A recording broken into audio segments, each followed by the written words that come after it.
आज हम लोग स्टार्ट करेंगे। फर्स्ट क्लास है प्रॉफिट और gain from business and profession. Profit और gain from business and profession. Short form में हम लोग बोलते हैं पीजीबीपी बोलते हैं।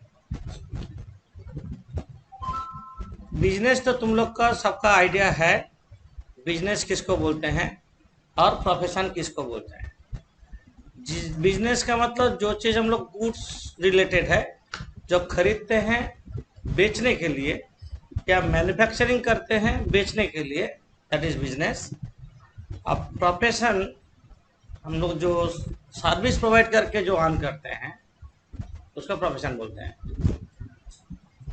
जैसे lawyer, accountant, doctor, legal profession में कोई है, लीगल, इंजीनियरिंग, आर्किटेक्चरल, ये सबको हम लोग प्रोफेशन में इंक्लूड करते हैं, जिन लोग को सर्विस प्रोवाइड करके अर्न करते हैं। दोनों एक ही चैप्टर में आ रहा है। ऑब्जेक्ट है बिजनेस और प्रोफेशन में जो प्रॉफिट है उसका ऊपर टैक्स कलेक्ट करना गवर्नमेंट का मेन ऑब्जेक्ट है। चार्जेबल सेक्शन 28 है।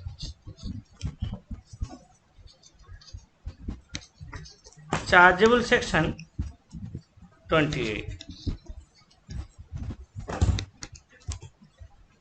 बहुत कुछ है बिजनेस प्रोफेशन में, बहुत सेक्शंस है। सारा सेक्शन इन डिटेल में एक एक सेक्शन पढ़ने बहुत टाइम लगेगा। जो सेक्शन इंपॉर्टेंट है हम बोल देंगे। प्राइमरीली आइडिया ले लो, बाद में डेवलप करना है, सेक्शन वाइज पढ़ोगे आहिस्ता आहिस्ता करके एक एक चीज। चार्जेबल सेक्शन 28 का मतलब है कोई भी चार्जिंग सेक्शन हो, इसका मतलब है government of India income tax department को पावर दिया बिजनेस और प्रोफेशन से टैक्स कलेक्ट करने का अंडर सेक्शन 28 को, उसको चार्जिंग सेक्शन बोलते हैं। तो इसमें क्या बोला गया, एनी लिखो, एनी प्रॉफिट और gain arises from any business or profession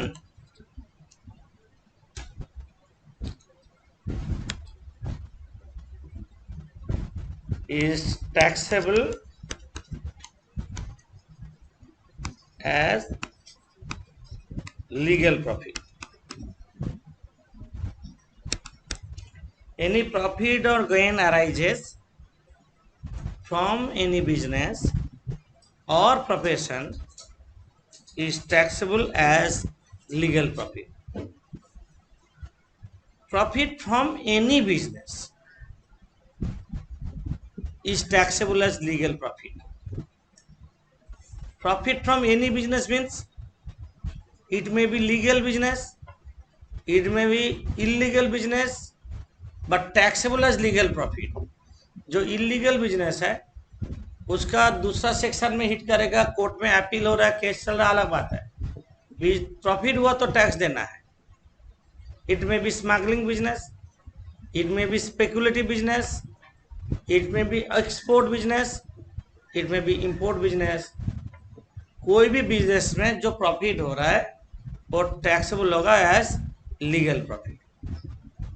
तो मेरा नोट में कौन कौन सा बिजनेस में टैक्सेबल होगा मेरा मटेरियल में है, थोड़ा जस्ट गो थ्रू, डिटेल पढ़ने का कोई ज़रूरत नहीं है।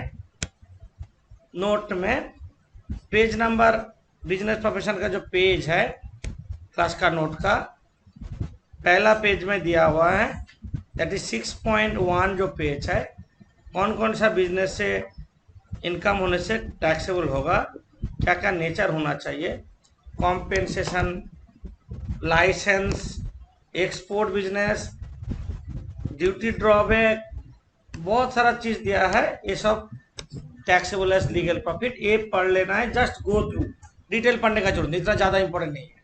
अंडर सेक्शन 28 में ये टैक्सेबल होगा, सारा टैक्सेबल होगा under the head income from business and profession. Business profession का इनकम हम लोग कैसे करते हैं, आइडिया लेना चाहिए। जो अभी करने जा रहे हैं हम, तुम लोग नहीं करोगे, ये चीज़ हम समझा रहे हैं। जो कैसे बिजनेस प्रोफेशन का साम्स होता है, प्रॉफिट एंड लॉस अकाउंट तुमको दिया रहेगा, ये लिखने का जरूरत नहीं है। ये प्रॉफिट एंड लॉस अकाउंट में तुम लोग जानते हो, इधर मानो बाय ग्रॉस प्रॉफिट दिया रहता, बाय ग्रॉस प्रॉफिट बीडी, इधर बहुत सारा इनकम दिया रहता, incomes, commission receipt, discount receipt, क्या बैड डेट रिकवरी,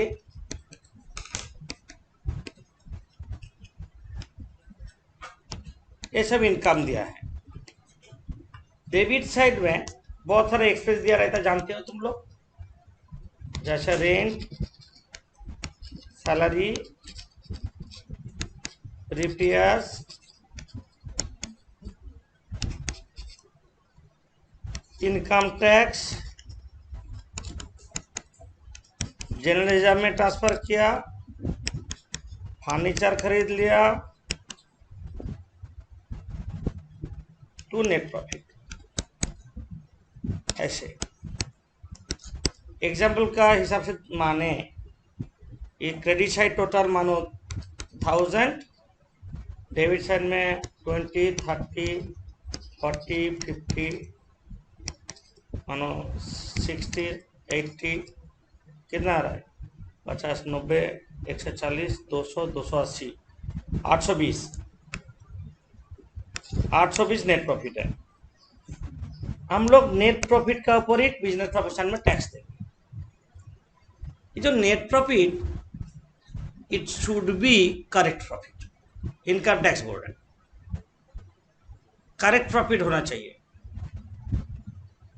तुम ये प्रॉफिट को करेक्ट और रॉन्ग कैसे बोलोगे ना? पीएल में, डेबिट में जितना आइटम लिखेंगे उतना नेट प्रॉफिट कम होता जाएगा, पर पीएल डेबिट में ऐसा आइटम लिखेंगे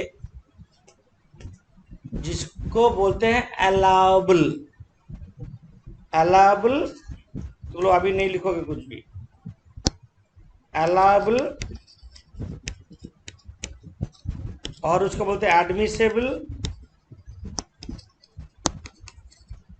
और बोलते हैं डिडक्टेबल। डिडक्टेबल एक्सपेंसेस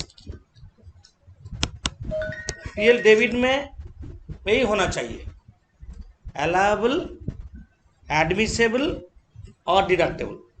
अलाउबल का मतलब क्या है? जो आइटम को पीएल डेबिट में अलाउ है। एडमिसेबल मतलब वही है, पीएल डेबिट में एडमिशन होने का राइट है। और डिडक्टेबल मतलब पीएल डेबिट में जो चीज लिखते हैं हम लोग, वो जीपी से डिडक्ट होता है कि नहीं, बोलो? जीपी से डिडक्ट होता ना, तब तक नेट प्रॉफिट होता। तो पीएल डेबिट में जो लिखते हैं हम लोग, मतलब क्या, जीपी से डिडक्ट होता है, तो डिडक्टेबल एक्सपेंस होना चाहिए। मीनिंग सेम, तीनों का मीनिंग सेम।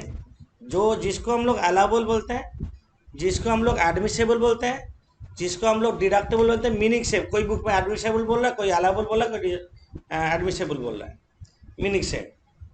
तो पीएल डेबिट में कौन सा नेचर का एक्सपेंस होना चाहिए नहीं लिखोगे, इट शुड बी रेवेन्यू होना चाहिए।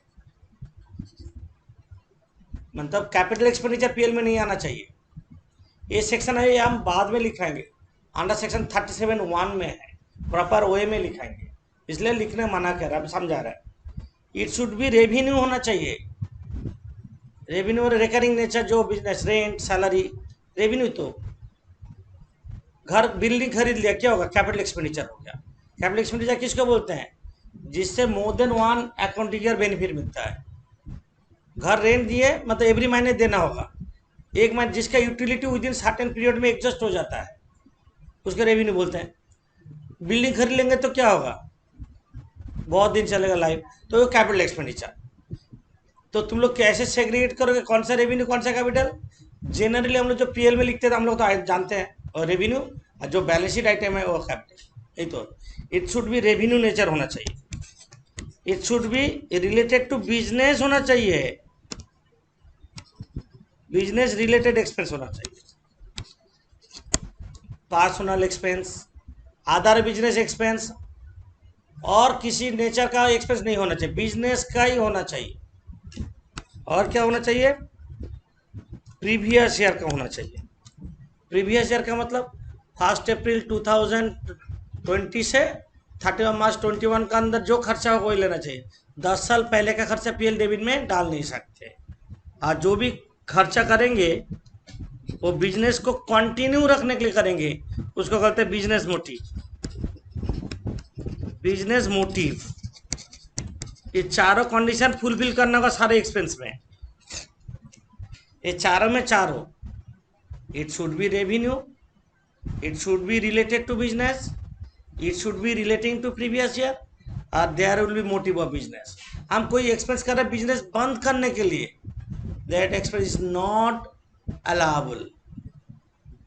समझे नहीं? सोचो मेरा एम्प्लॉई है,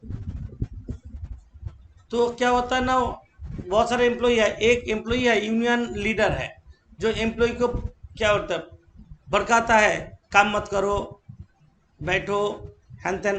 तो इसको क्या होगा? कंपनी क्या है, कॉम्पेंसेशन दे के निकाल दिया। क्यों?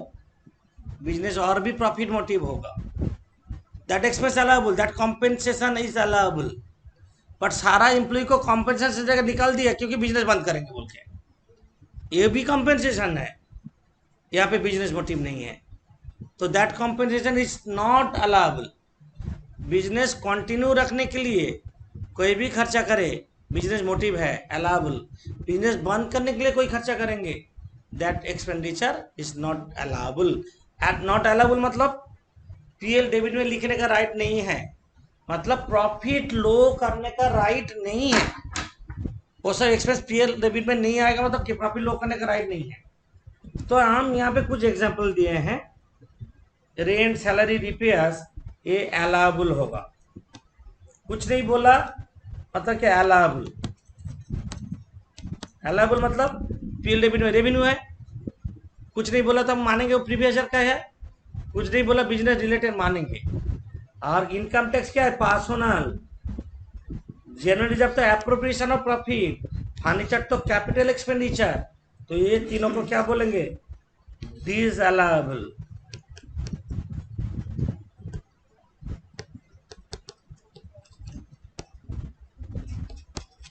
डिसअलाउबल। आप क्लियर कौन सा अलाउबल और कौन सा डिसअलाउबल? अलाउबल मतलब ये तीन आइटम नहीं रहता। सोचो मेरा नेट प्रॉफिट और भी बढ़ जाता, कितना होना चाहिए? करेक्ट प्रॉफिट कितना होना चाहिए बोलो? ये 50, ये कितना था? 910। तो 50, 110, 190 बढ़ जाता, 910 है, 910 नेट प्रॉफिट हो जाता। नहीं, गलत बोल रहे हो। सर 910 ही होगा चलो ये नेट प्रॉफिट सही नहीं है। सर। 1000 से माइनस कीजिए ना, 20, 30, 40। कितना हो रहा है? 910। ना हम ये तीनों एक्सपेंस मतलब एक्चुअल नेट प्रॉफिट कितना है अभी जो दिए? 820। तो 820 720 হবে 720 হবে 720 হবে 720। सही है, समझ गए 720। हाँ सही है। हाँ, हम क्या कर रहे हैं, तुम लोग क्या कर रहे हो? जीपी से ये तीनों माइनस कर रहे हो, करेक्ट नेट प्रॉफिट। हम क्या करेंगे? नेट प्रॉफिट का साथ ये तीनों जोड़ देंगे, बात बराबर ही है, क्योंकि ये तीनों नहीं रहता तो नेट और भी प्रॉफिट बढ़ जाता ना, एक ही होना चाहिए। तो तुम लोग बोल रहे हो हम, तुम लोग क्या जीपी, जीपी मानो 1000, हम और कुछ नहीं बोल रहे, छोड़ो, जीपी 1000 था, जीपी से अलाउबल एक्सपेंस माइनस करो 910, हम नेट प्रॉफिट से डिजाबल एक्सपेंस प्लस कर देंगे, बात बराबरी है। हम लोग का पीएल दिया रहेगा तो नेट प्रॉफिट से डिजाबल एक्सपेंस जोड़ देंगे, हो रहा है कि नहीं बोलो, तुम ये तीनों आइटम जोड़ो ना, कितना हो रहा है 190, 190 तो 910 हो रहा है। ऐसे कोई भी वे में कर सकता है, तुमको शाम में जैसे दिया रहेगा ऐसे करना है। अब जीपी से निकालना है तो अलाउबल एक्सपेंस माइनस करेंगे। अलाउबल एक्सपेंस किसको बोलते हैं? जिस revenue previous year related to business, business motive होना चाहिए, और डिजायरेबल करने क्या होना चाहिए?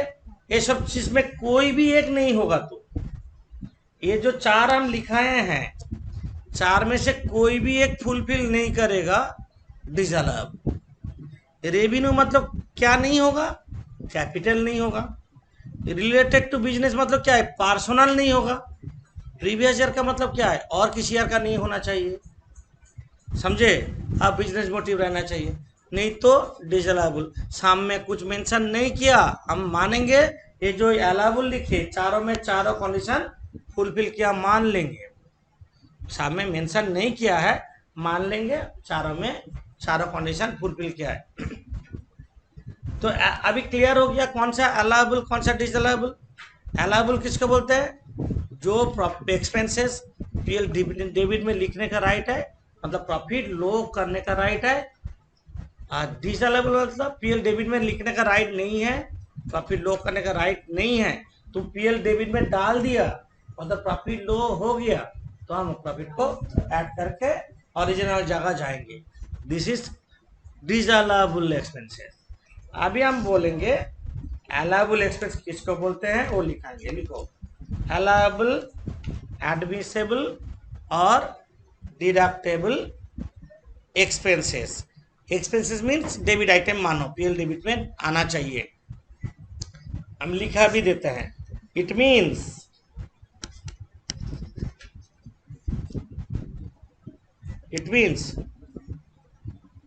expenses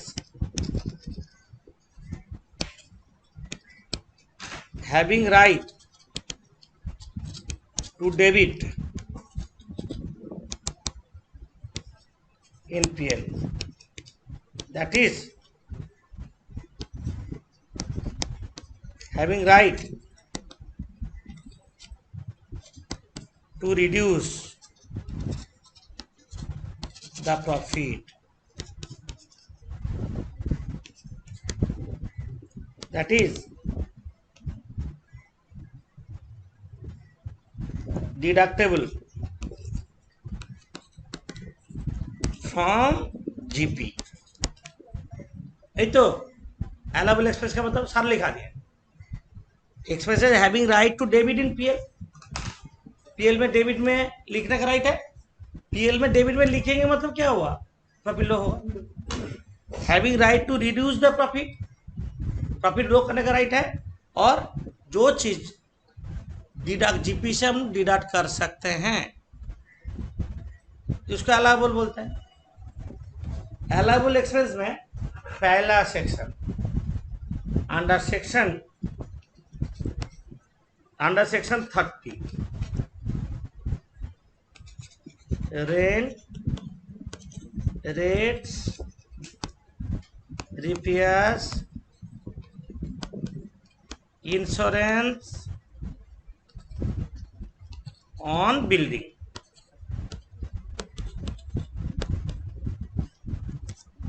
जो सेक्शन हम लिखा रहे हैं हम उसका बारे में बोल दे रहे हैं, और मेरा मटेरियल में नोट है, पढ़ लेना, क्योंकि इतना डिटेल में लिखना पॉसिबल नहीं है। हम बोलने में बहुत कुछ बोल देंगे, क्लास में लिखना तो पॉसिबल नहीं है। तो rent, rates, repair, insurance on building, हम सारा अलाउबल एक्सपेंस लिख रहे हैं, मतलब पीएल में डेबिट में लिख पाएंगे, मतलब प्रॉफिट लो करने का राइट है, ऐसा एक्सपेंस हम बोल रहे हैं अभी। अलाउबल एक्सपेंस में पहला अंडर सेक्शन 30 आ रहा है, क्या बोले, rent, rates, repairs, insurance on building. जो बिल्डिंग में तुम बिजनेस करते, जो बिल्डिंग में तुम्हारा बिजनेस का हेड ऑफिस है, तुम्हारा बिजनेस का गोडाउन है, बिजनेस में जहाँ पे क्या होता है, एम्प्लॉय लोग बैठते हैं, ऑफिस है, फैक्ट्री है, जितना सारा बिजनेस का बिल्डिंग है, सबका ये एक्सपेंस अलाउबल होगा। मतलब rent, rates, repairs, insurance on building, सारा एक्सपेंसेस बिल्डिंग का रेवेन्यू नेचर है, पीएल डेबिट में जाएंगे।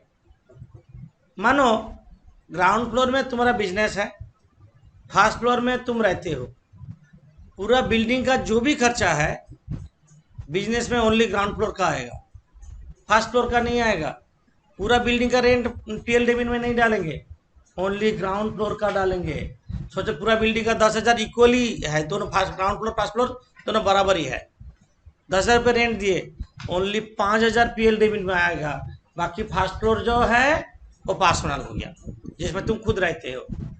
सारा बिल्डिंग का जो भी खर्चा होगा बिजनेस रिलेटेड होना चाहिए, बिजनेस में जितना खर्चा होगा सारा अलग। Under section, next section, under section 31, rent, rates, repairs, insurance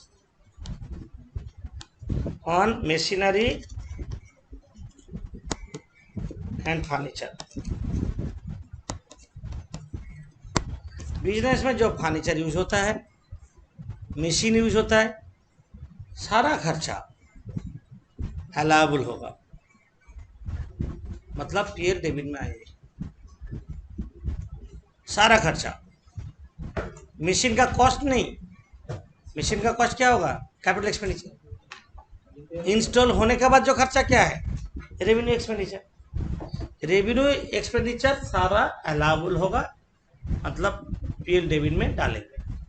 मतलब हम लोग जो पांचों कंडीशन है, वो चारों कंडीशन जो ऊपर लिखाए हैं, वो चारों में चारों फुलफिल करने से ही पीएल डेबिट में आएंगे। Next important section, under section 32, depreciation.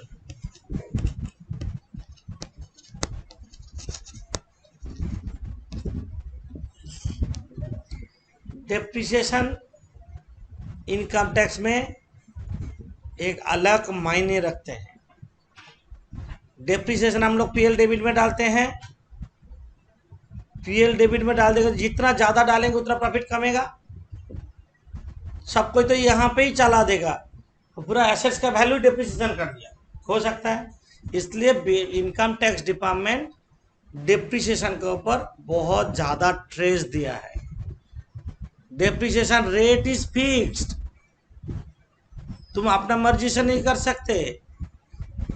Building का ऊपर 5% और होटल बिजनेस में बिल्डिंग में 10%, मशीनरी 15%, फर्नीचर 10%, 15% है, computer 40%, books 40%, patents 25%, copyright 25%, know how 25%, rate fixed. तुम बोलो हम कहाँ पे, पता है हम नोट में हैं, कहाँ है हम बाद में दिखा रहे हैं, कहाँ पे रेट जो होता है 25% बताएंगे, सब बताएंगे। तो डेप्रिसिएशन अकाउंट्स में जैसे कैलकुलेट होता है, इनकम टैक्स ऐसे नहीं बोल रहे। एग्जाम में सिर्फ डेप्रिसिएशन के ऊपर क्वेश्चन आ जाता है कैलकुलेशन करने का। अकाउंट्स में जैसे डेप्रिसिएशन कैलकुलेट करते हैं, इनकम टैक्स ऐसा आसपास भी नहीं, टोटली डिफरेंट वे में कैलकुलेट करते हैं।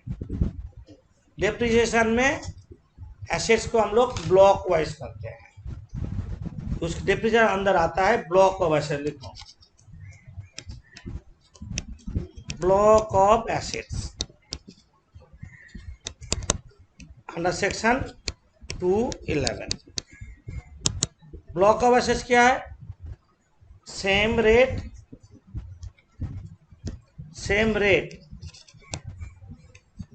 And same type of assets is called one block. Same rate and same type of assets is called one block. Same rate same होना चाहिए, टाइप सेम होना चाहिए, उसको एक वन ब्लॉक बोलेंगे।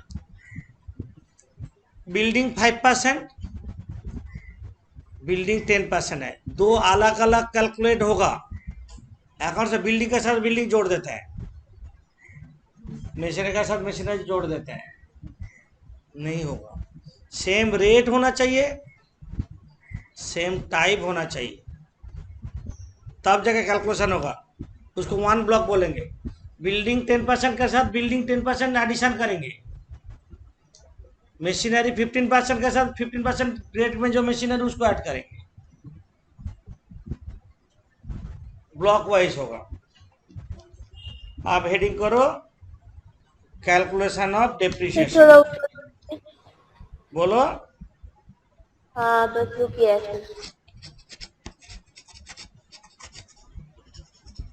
कैलकुलेशन ऑफ डेप्रिसिएशन,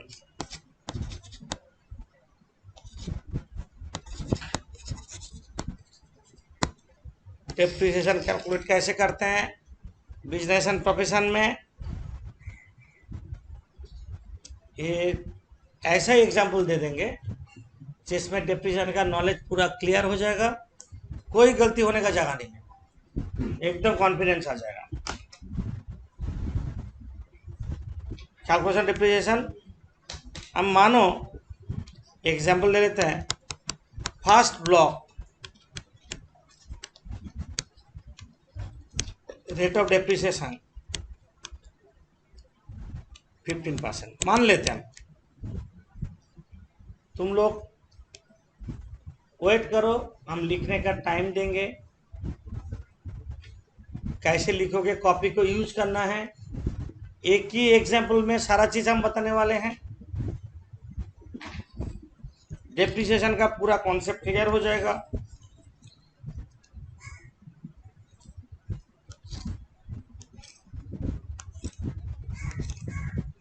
ऐसे कुछ कर लेते हैं। डेप्रिसिएशन कैलकुलेशन करने के लिए हम नोट बोल रहे हैं, पहले नोट दें, उसके बाद एग्जाम्पल देंगे। पहले नोट दे देते हैं, ये नोट।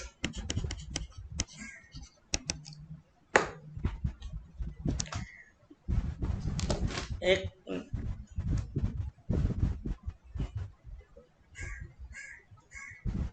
हेलो हेलो, हाँ हाँ हाँ बोलो, कहाँ पे हो? तुम किसी को पूछो, हेलो किसी को पूछो यहाँ पे हाजरा से ऑटो स्टैंड पूछो, ऑटो स्टैंड है। हाँ तुम यहाँ पे काउंसिलर का घर पूछो, तो किसी को काउंसिलर का घर पूछो, ठीक है? काउंसिलर पारमिता चाहिए। हाँ पैनल के सामने गली में आ जाओ, उसमें थोड़ा अपोजिट साइड में गली घुस जाओ, ठीक है? उसके बाद 2 बिल्डिंग के बाद एक तरफ कर लिख।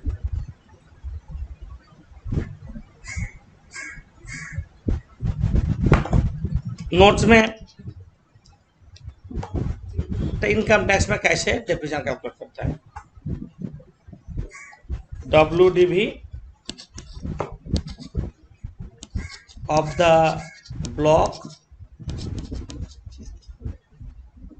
at the beginning of previous year।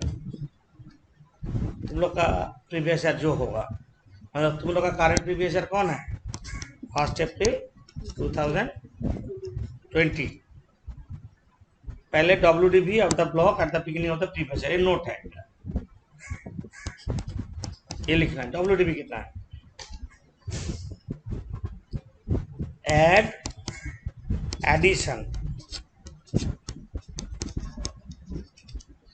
additions during the previous year. Addition मतलब परचेज, एडिशन मतलब परचेज, जितना खरीदा है हम लोग जोड़ेंगे, WDV का साथ एडिशन जोड़ेंगे। जोड़ने के बाद जो वैल्यू होगा वहां से लेस सेल कंसिडरेशन, जितना में कोई ब्लॉक में कोई एसेट बिक गया वो माइनस होगा। माइनस करने के बाद जो वैल्यू आ रहा है उसको बोलते हैं, उसका ऊपर होगा less depreciation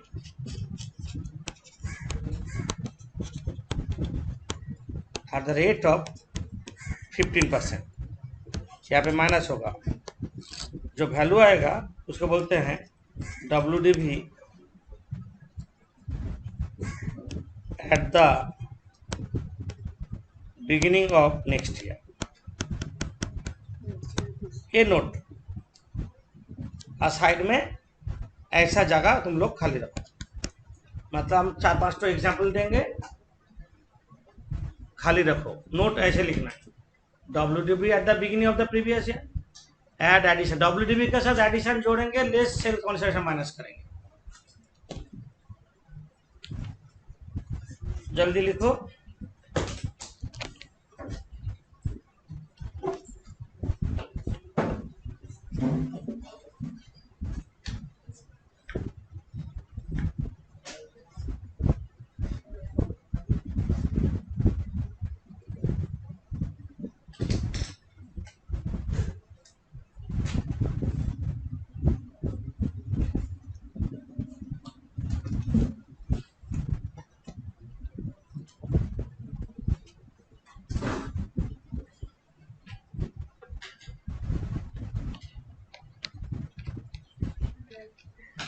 WDV of the block at the beginning of previous year,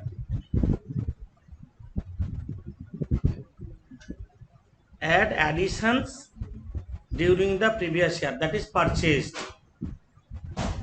add additions during the previous year, that is purchased करके जितना होगा वहां से लेस सेल कंसीडरेशन माइनस करेंगे, लेस सेल कंसीडरेशन माइनस करेंगे। माइनस करने के बाद जो वैल्यू बचेगा उसका ऊपर डेप्रिसिएशन चार्ज होगा। WDV add addition during the previous year, तो मैंने खरीदा जितना प्रीवियस ईयर में, लेस सेल कंसीडरेशन माइनस करेंगे, जो वैल्यू बचा है उसका पर डेप्रिसिएशन चार्ज करेंगे, लेस डेप्रिसिएशन। जो रेट रहेगा मशीनरी में 15% तो 15% करेंगे, फर्नीचर में 10% होगा तो 10% करेंगे, जो ब्लॉक में जितना रेट एप्लीकेबल जितना करेंगे। समझे? WDV एड एडिशन, ये याद कर लेना एकदम। WDV add addition less sale consideration करने के बाद जो वैल्यू बचा है उसका ऊपर हम लोग डेप्रिसिएशन चार्ज करेंगे। जो बचेगा लास्ट में उसको बोलते हैं WDV at the beginning of the next year.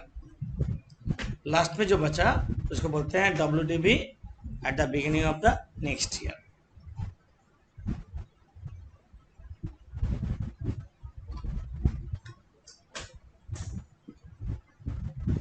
समझे?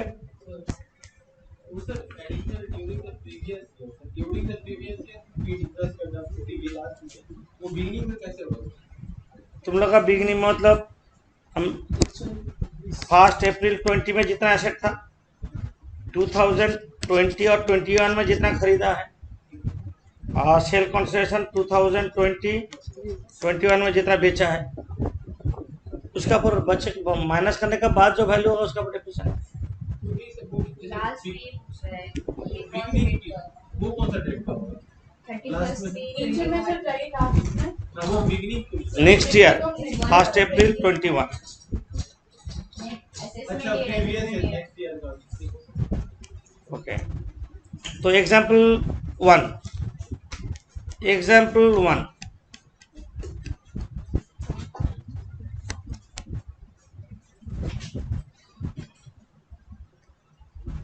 में तुम्हारा बिगिनिंग में मानो ए और बी दो प्लांट था, 2 लाख का वैल्यू। लिखते जाओ एक एग्जाम्पल।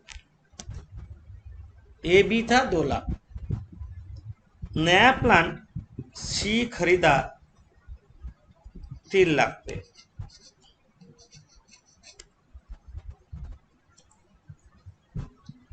में खरीदा नया प्लांट, टोटल हो गया 5 lakh.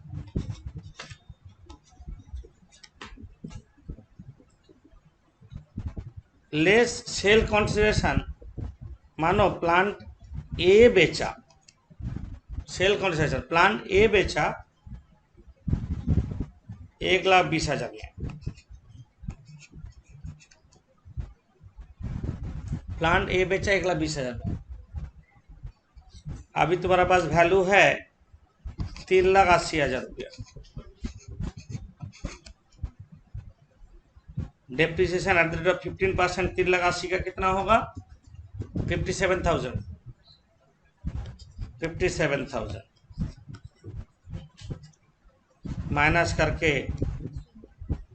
3,23,000 is the WDV at the beginning of the next year। क्या क्वेरी है बोलो इसमें? पहला एग्जाम्पल नॉर्मल कैलकुलेशन।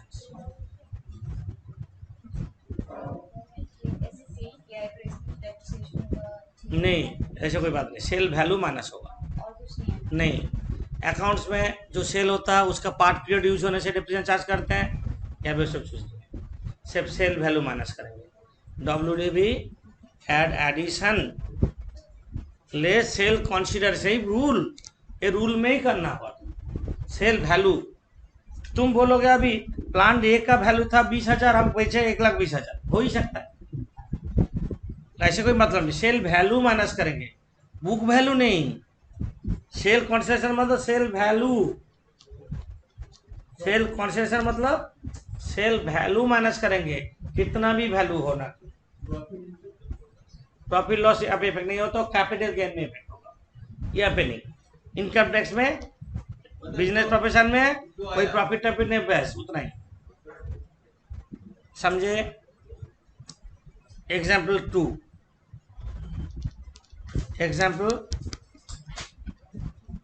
एग्जाम्पल 2 हम सेम एग्जाम्पल लेते हैं। यहाँ पे भी ए और बी था 2 लाख, सी खरीदा मानो 1/1/21 में खरीदा, 3 लाख का ही खरीदा। डेट बोल दिया, कौन से डेट पे खरीदा। टोटल कितना होगा? 5 लाख। प्लांट ए ही बेचा, हम एग्जाम्पल ज्यादा चेंज नहीं करेंगे, लिटिल बिट चेंज करेंगे कभी कभी। बचा कितना? 3,80,000। तब डेप्रिसिएशन थोड़ा चेंज हो जाएगा। हम लोग का रूल है, if any assets used during the previous year less than 180 days, then 50% of the rate applicable on that block is chargeable as depreciation। Less than 180 days accounts में क्या होता है?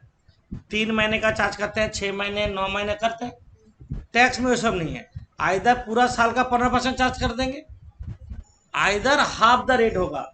देखना है पूरा साल यूज हुआ ना लेस देन 180 days यूज हुआ। प्रीवियस ईयर में एक दिन भी यूज होगा, हाफ द रेट होगा। Half the rate means 15% block है, 7.5% चार्ज कर देंगे। ब्लॉक का ऊपर हाफ द रेट होगा। एक पहला नया एसेट्स का चार्ज करेंगे, बाद में पुराना। समझ में नहीं आया? रुक एक मिनट, देख के अभी इसका नोट देंगे, लिखना सारा नोट हम रेडी कर देंगे। ये तो जितना भी प्रॉब्लम होगा सब A to Z हम बोलते रहेंगे। 3,80,000 यहाँ पे है ना, हम यहाँ पे एग्जांपल देते हैं। बुक वैल्यू कितना है अभी? 3,80,000। पहले हम क्या बोले, पहले न्यू का करेंगे, पहले न्यू एसेट्स का करेंगे, बाद में बचेगा तो ओल्ड में होगा तो नहीं होगा। तुम्हारा 3,80,000 में न्यू एसेट्स क्या है? 3,00,000। सी प्लांट सी 3,00,000, न्यू एसेट्स क्या है? प्लांट सी 3,00,000। यहाँ पे तो 3,80,000 है, तो न्यू कितना है? 3,00,000। ओल्ड मानेंगे 80,000। इसका ऊपर कितना चार्ज होगा? 7.5%। इसका ऊपर 15% चार्ज होगा। तो डेप्रिसिएशन कितना हो रहा है? इसका ऊपर हो रहा है 22,500। इसका ऊपर कितना हो रहा है? 12,000। तो सब मिला के कितना होगा? 34,500 इज द डेप्रिसिएशन होगा, क्योंकि a assets less than 180 days use हुआ है। तब क्या होगा? यहाँ पे कितना चार्ज हुआ डेप्रिसिएशन? टोटल कितना हो रहा है? 34,500 चार्ज होगा। हम यहाँ पे 34,500 लिखेंगे और माइनस करके 3,45,500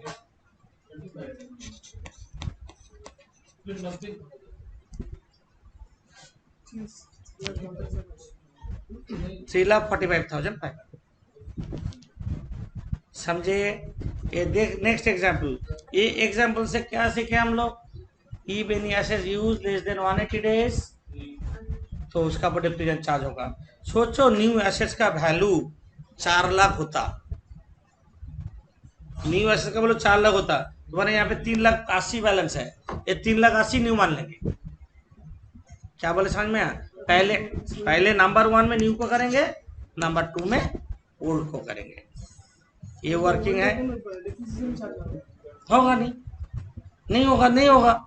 रूल तो रूल ही है, ऐसे ही कैलकुलेट होगा। तुम्हारा जो वहाँ पे 3,80,000 का बैलेंस है, 3,80,000 में नंबर 1 में न्यू करेंगे, नंबर 2 में ओल्ड करेंगे। पहले न्यू नहीं रहेगा, न्यू का ऊपर होगा ही, ओल्ड बचेगा तो होगा, अदर नहीं हो। सोचो यहाँ पे न्यू, यहाँ पे 3,80,000 का जगह 2,80,000 होता तो क्या होता?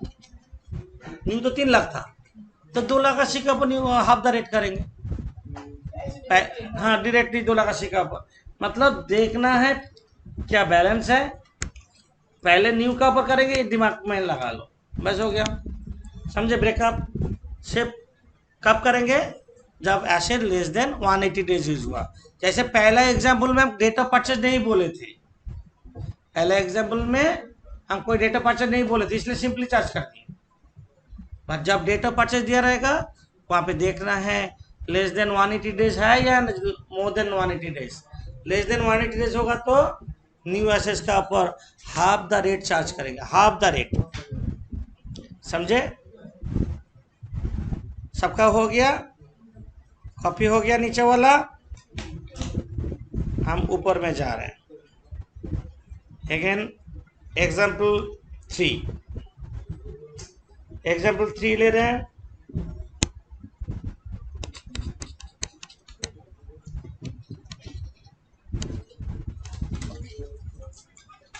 तुम्हारा पास ए और बी है, मानो 2,00,000 है। न्यू एसेट सी खरीदा है 3,00,000 पे।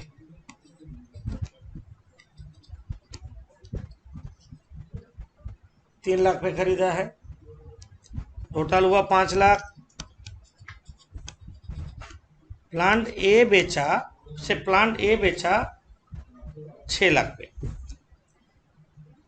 एग्जाम्पल 3 का बोल रहे हैं। सोल्ड हुआ 6,00,000 पे बेचा, प्लांट ए ही बेचा 6,00,000 पे, तो यहाँ पे कितना लिखेंगे? मैक्सिमम 5,00,000 करेंगे। ब्लॉक को नील करेंगे, डेप्रिसिएशन नील हो जाएगा।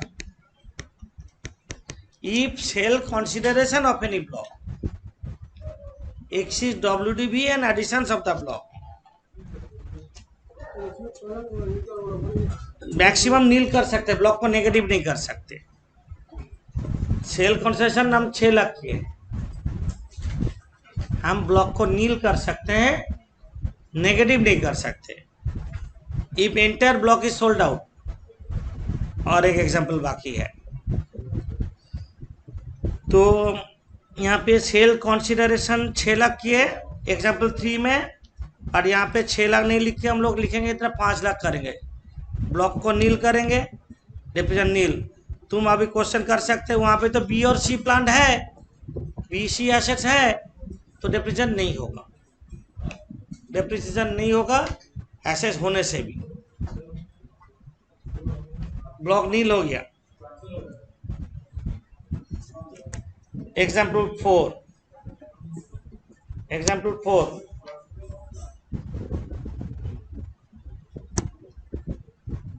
एग्जाम्पल 4,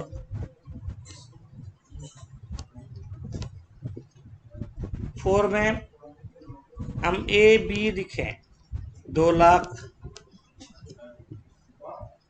सी खरीदा 3 लाख पे,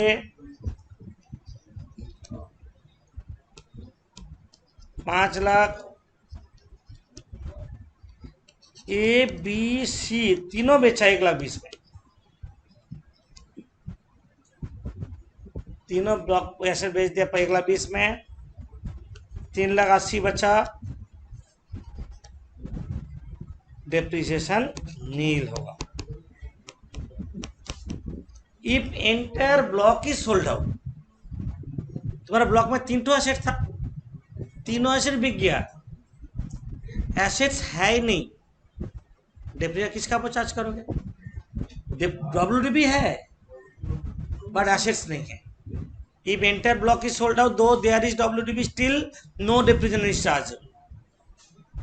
क्या बोले समझ में आया?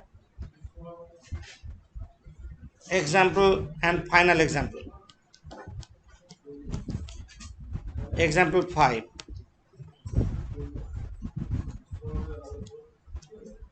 एग्जाम्पल 5, ये मैन्युफैक्चरिंग कंपनी है,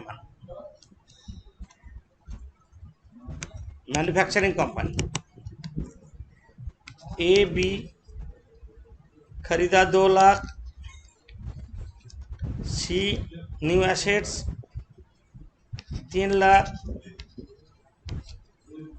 टोटल हो रहा है 5 लाख, प्लांट ए बेचा 1,20,000 में,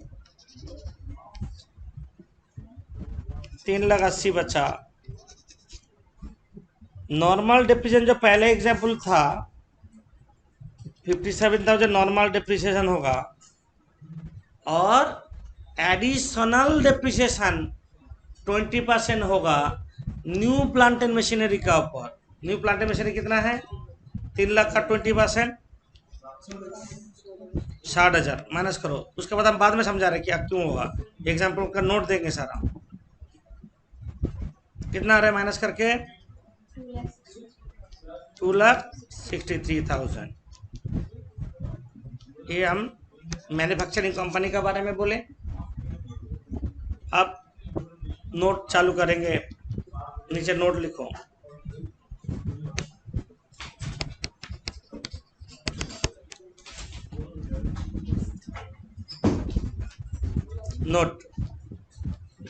note number 1,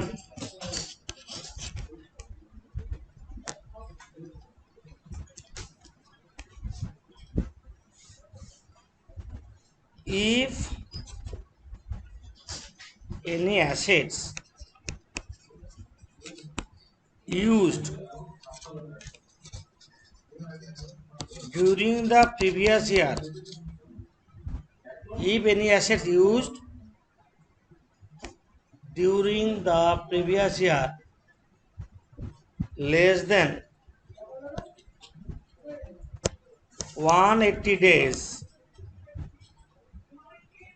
less than 180 days then 50% of the rate applicable 50% of the rate applicable on that block is chargeable as depreciation.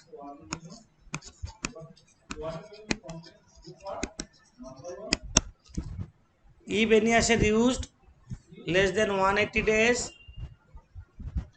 during the previous year, less than 180 days use हुआ, 50% of the rate applicable होगा. मतलब हम लोग का example number लिख दो, example number 2 side में लिख दो, example 2,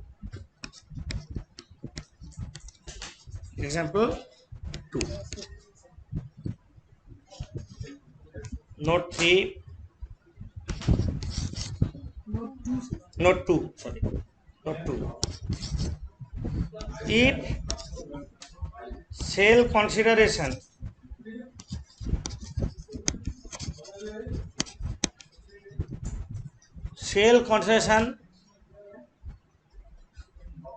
of any asset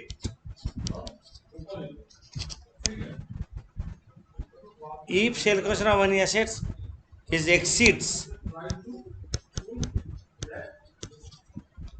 WDV and additions of the block,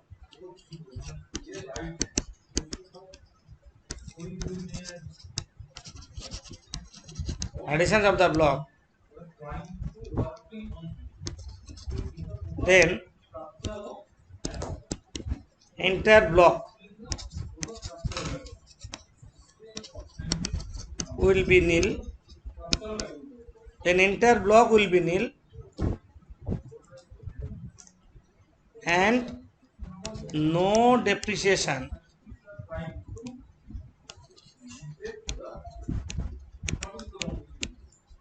is chargeable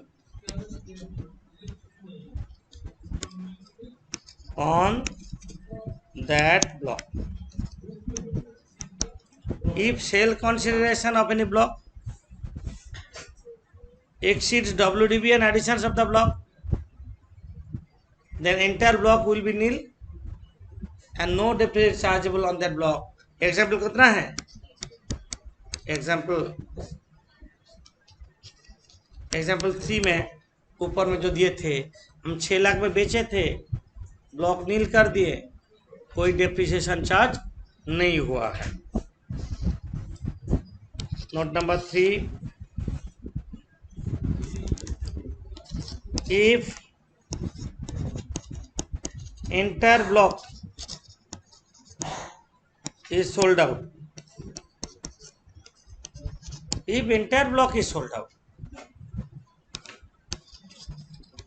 though there is WDV, if entire block is sold out, though there is WDV, still no depreciation is chargeable.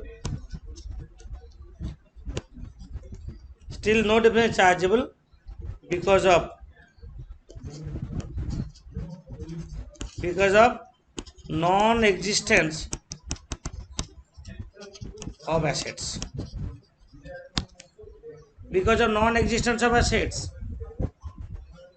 If entire block is sold out, though there is WDV,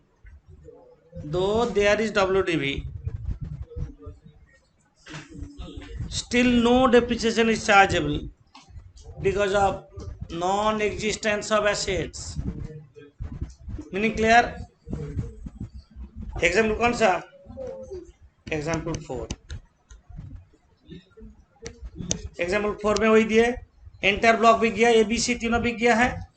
example 4 में ABC तीनों बिक गया तो depreciation charge नहीं होगा क्योंकि assets नहीं है. Note number 4. If any company doing manufacturing operations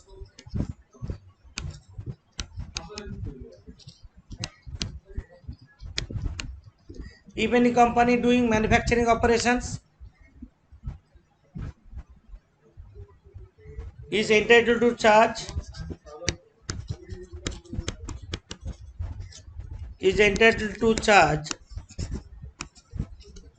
additional depreciation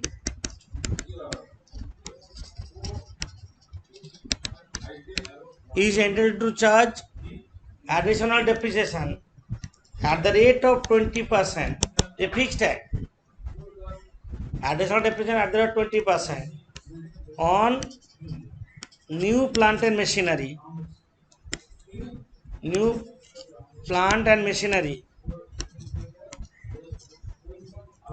acquired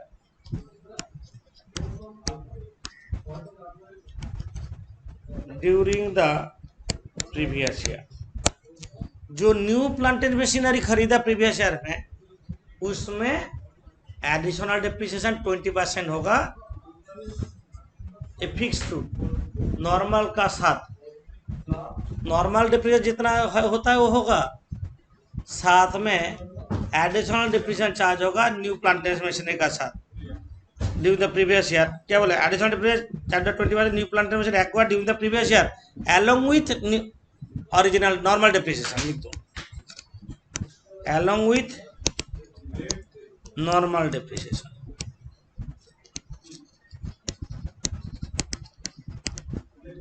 normal depreciation जितना होता है वो तो होगा, extra depreciation new plant and machinery का. फॉर एग्जांपल कौन सा है?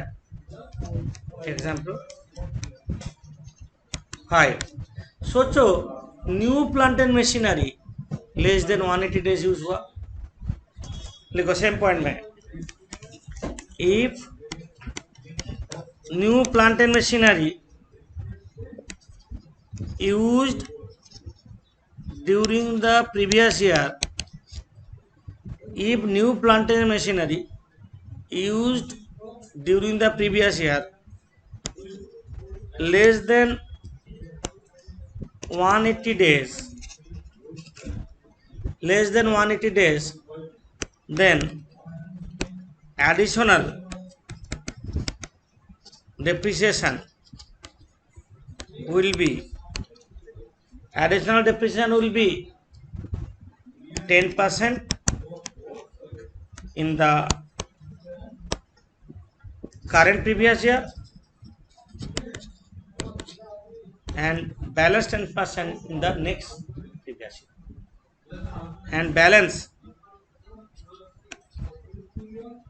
10% will be in the next year. मतलब 20% हो रहा है, less than 180 half the rate. हमका रूल क्या है? लेस देन 180 डेज होने से क्या होता है? हाफ द रेट होगा. तो करंट ईयर में तो एडिशनल 20% नहीं हो पाया, तो करंट ईयर में कितना करेंगे? 10%, और नेक्स्ट ईयर में 10%. अल्टीमेटली एडिशनल डिप्रिसिएशन 20% उसको मिलेगा ही मिलेगा. ये हम लोग डिप्रिसिएशन के बारे में बोले. अभी हमको बोलना है एक्चुअल कॉस्ट क्या है, WDB क्या है, क्या क्या जोड़ेंगे, क्या क्या नहीं जोड़ेंगे, गवर्नमेंट सब्सिडी को क्या करेंगे, तो कोई कॉम्पनसेशन मिला, ड्यूटी ड्रॉबैक मिला तो डिप्रिसिएशन में उसका क्या इम्पैक्ट होगा, ये सब चीज़ हम लोग नेक्स्ट क्लास में करेंगे. तो ये प्रीवियस क्लास 1 क्लास 2 में हम लोग इसका ऊपर बेस करके सम्स करेंगे और सेम नोट को रिकैप करके और एक बार सम्स करेंगे. आज जितना लिखा है उतना याद कर लेना. नेक्स्ट क्लास होगा हम लोग का वेडनेसडे मॉर्निंग 8 AM. ओके.